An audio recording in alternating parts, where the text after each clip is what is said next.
I frankly feel more comfortable before this audience than some of the audiences I have to speak to in Washington, D.C.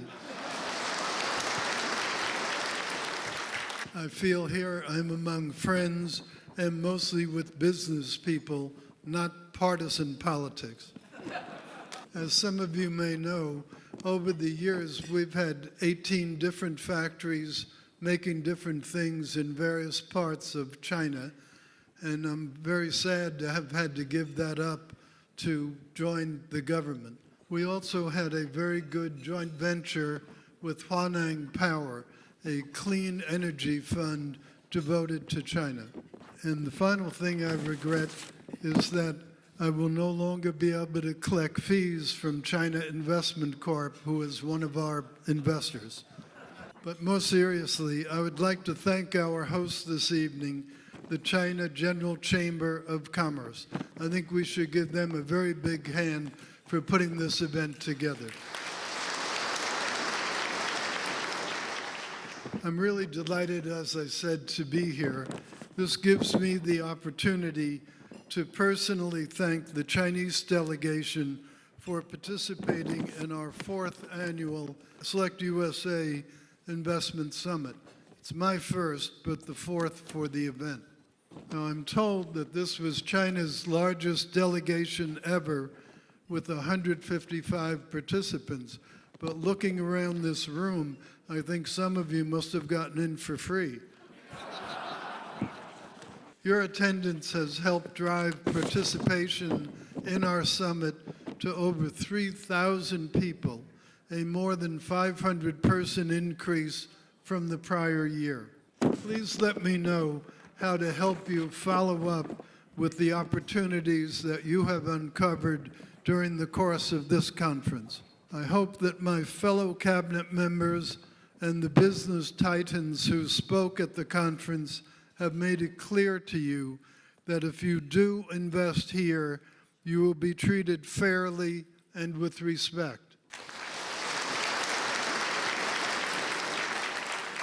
Other than national security, we really have no constraints on the industries in which you can invest or the percentages you can own, and we will vigorously protect your intellectual property. We will not require any direct or indirect technology transfers. You will have access to every incentive available to any foreign or domestic investor. The playing field will be totally level.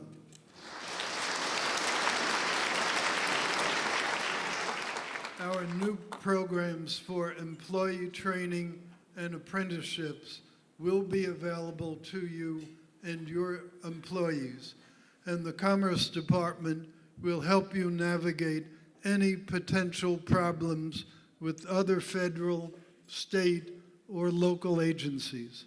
As you know, our relationship with your government has become very close and very friendly since President Trump and President Xi met at Mar-a-Lago. I believe that they like and trust each other, and that's a wonderful foundation for doing business and diplomatic and other relationships between the two countries. We are eager to build on that foundation, and just 40 days after their meeting, we were able to announce concrete resolutions to several issues: beef exports to China, and in fact, the President and I are going to Iowa tomorrow to celebrate the shipment of the first beef to China. We also made great progress on electronic payment mechanisms, bioengineered products, LNG, financial services, and data analytics.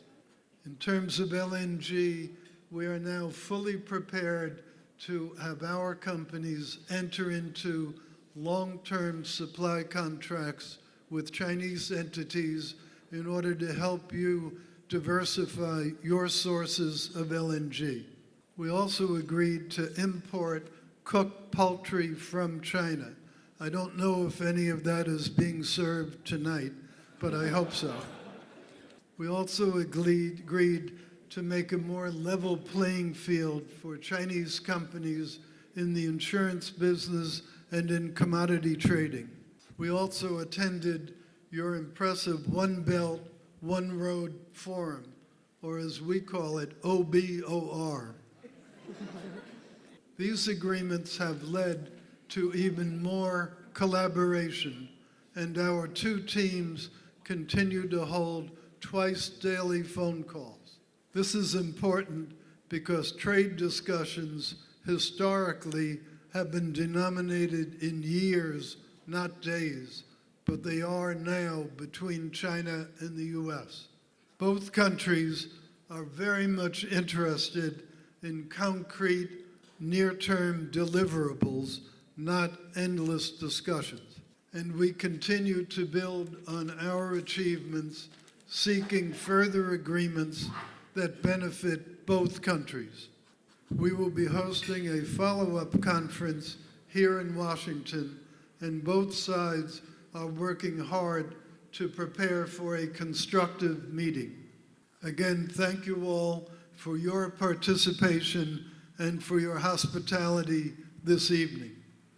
I hope that you will invest in the United States and that we therefore will get to know each other better.